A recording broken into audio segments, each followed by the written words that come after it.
큰 은총을 힘입은 우리 보강중앙교회 성도 여러분, 오늘도 두려워하지 말고 담대히 일어나서 한 주간을 힘차게 시작하시기를 주의 이름으로 축원합니다. 오늘은 사도행전 2장 37절로부터 47절까지의 말씀으로 특별히 성령에 사로잡힌 사람들이라는 제목으로 은혜를 나누려고 합니다. 예수님께서는 십자가에 못 박혀 돌아가시기 전에 제자들에게 보혜사 성령을 기다리라고 말씀하셨습니다. 또 부활하신 후에도 승천하시기 전까지 여러 차례 제자들에게 나타나셔서 예루살렘을 떠나지 말고 내게 들은 바 아버지의 약속하신 것을 기다리라. 요한은 물로 세례를 베풀었으나 너희는 몇 날이 못되어 성령으로 세례를 받으리라고 하셨습니다. 이렇게 약속한 성령이 예수님이 부활하신 후 50일째 되는 날 마가의 다락방에 모여 전혀 기도에 힘쓰던 120문도에 모인 회중 가운데 충만하게 임하셨습니다. 오늘 본문은 이 성령의 충만함을 받은 자들에게 어떤 변화가 일어났는가를 보여주시는 말씀입니다. 첫째로 확신이 생겼습니다. 성령을 받기 전에 제자들은 예수 그리스도에 대한 확신이 없었습니다. 그러나 성령의 충만함을 받고 난 첫 번째 역사는 확신이었습니다.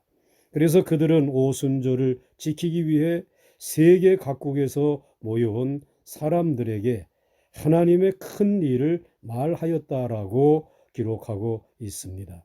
이 하나님의 큰 일은 성경에 예언된 하나님의 구원의 사역을 말하는 것입니다. 그런데 이 하나님의 큰 일을 증거한 사람들이 유식한 예루살렘 사람들이 아니라 무식하고 비천한 갈릴리 사람들이었다고 증언하고 있습니다. 그러므로 역사를 변화시키는 큰 일은 지식인이나 어떤 권력자들을 통해서 이루어지는 것이 아니라 확신을 가진 믿음의 사람, 성령의 사람들을 통해서 이루어지는 것을 발견할 수 있습니다. 이 확신을 가진 성령 충만한 베드로가 나가서 예루살렘 거리에서 외치며 설교를 했습니다. 그 설교의 내용은 구약에 나타난 두 예언자의 이야기였습니다. 하나는 요엘 선지자의 예언이었고 다른 하나는 다윗 왕의 예언이었습니다. 요엘 선지자의 예언은 말세에 주의 영을 모든 사람들에게 부어 주셔서 자녀들은 예언하고 젊은이는 환상을 보고 늙은이는 꿈을 꾸게 될 것인데 그때 땅에서는 종말의 징조가 나타날 것이라고 하는 것입니다. 그렇지만 누구든지 주의 이름을 부르는 자는 구원을 얻을 것이라고 하는 예언도 함께 증거하였습니다. 다윗의 예언은 하나님께서 예수의 탄생과 죽으심과 부활을 이미 보여주셨다라고 하는 것입니다. 이것은 주께서 내게 생명의 길을 보이신 것이고 나를 기쁨이 충만케 하신 사건이라고 하였습니다. 결국 성령 충만한 베드로가 확신을 갖고 전한 말씀은 너희가 죽인 예수를 하나님이 살리셨다라고 오늘 사도행전 2장 32절에 말씀하고 있습니다. 그리고 우리가 다 이 일의 증인이라고 하였습니다. 이렇게 성령이 충만히 임하면서 제자들의 마음속에 나타난 첫 번째 역사는 예수 그리스도에 대한 확신이었습니다. 그 확신이 그들에게 찾아왔습니다. 이것을 다른 말로 말하면 믿음이라고 표현할 수 있습니다. 그러므로 성령은 예수 그리스도를 구주로 확신케 하는 영입니다. 성령으로 아니하고는 누구든지 예수를 주시라고 할 수 없습니다. 칼빈 선생님도 믿음은 성령의 최대의 걸작품이다 라고 하였습니다. 오늘 성령으로 말미암은 확신이 저와 여러분의 영혼 속에 임하기를 원합니다. 둘째로 삶의 담대함이 생겼습니다. 성령 충만함을 받고 난 제자들의 두드러진 변화는 두려워하지 않는다는 점입니다. 예수님께서 십자가에 달리실 때는 어린 계집종 하나에게도 쫓겨다니면서 나는 모른다고 비겁하게 부인하던 자들이 이제는 3,000명 이상을 앞에 놓고도 회개를 외칠 수 있는 담대한 사람으로 바뀌었습니다. 이것은 단순한 용기가 아니라 성령의 힘이고 능력입니다. 사도들이 성령의 도우심을 받아 깨달은 것은 주께서 살아계셔서 하늘로 승천에 올라가셔서 하나님 우편에 앉아 계신다는 것입니다. 그래서 제자들은 다윗의 시편을 2번씩이나 인용하였습니다. 사도행전 2장 25절에 나로 요동치 않게 하기 위하여 그가 내 우편에 계시도다. 또 사도행전 2장 35절에서 내가 내 원수로 내 발등상 되게 하기까지 너는 내 우편에 앉았으라 하셨도다. 이 두 말씀에 두 개의 오른편을 암시해 주시고 있습니다. 25절에서는 우리 예수님이 요동치 않게 하기 위하여 하나님이 예수님의 우편에 계시겠다라고 하였습니다.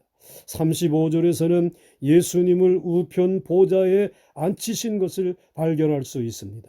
그러면 그 하나님은 예수님을 우편에 앉히신 후에 무엇을 행하신다고 하셨습니까?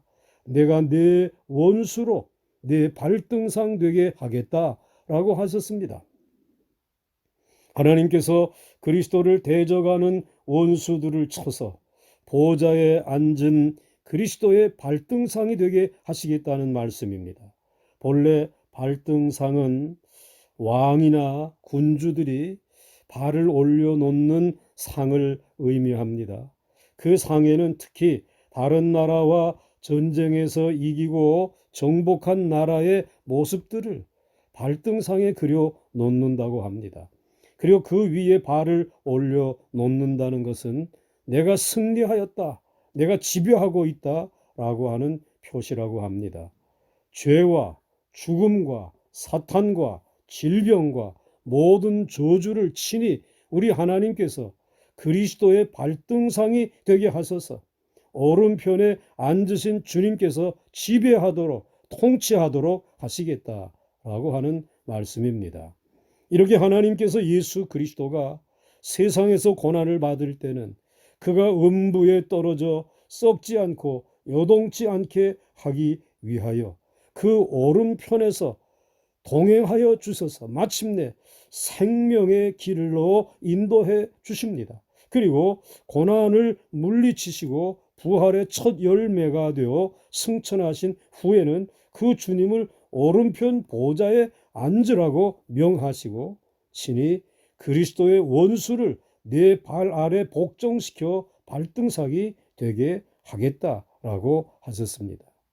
제자들은 성령을 받고 난 이후에 이 사실을 바로 깨닫게 되었습니다. 주님과 함께 동행하시고 그 원수들을 친히 멸하여 그 발등상이 되게 하시는 하나님이 나의 하나님임을 확신하게 된 것입니다. 이들에게 이제는 두려움이 없습니다. 그리스도와 같은 고난을 받아도 그 이상의 십자가를 진다고 하여도 돌에 맞아 죽고 가죽이 벗겨져서 죽고 기름 가마에 끓는 가마솥에 데워서 죽고 불꽃 속에서 불타서 죽는다라고 하여도 내가 항상 내 앞에 계신 주를 배웠으며 나로 요동치 않게 하기 위하여 그가 내 우편에 계시도다 할 수 있게 되었습니다. 이렇게 성령은 우리를 담대하게 하시는 것입니다.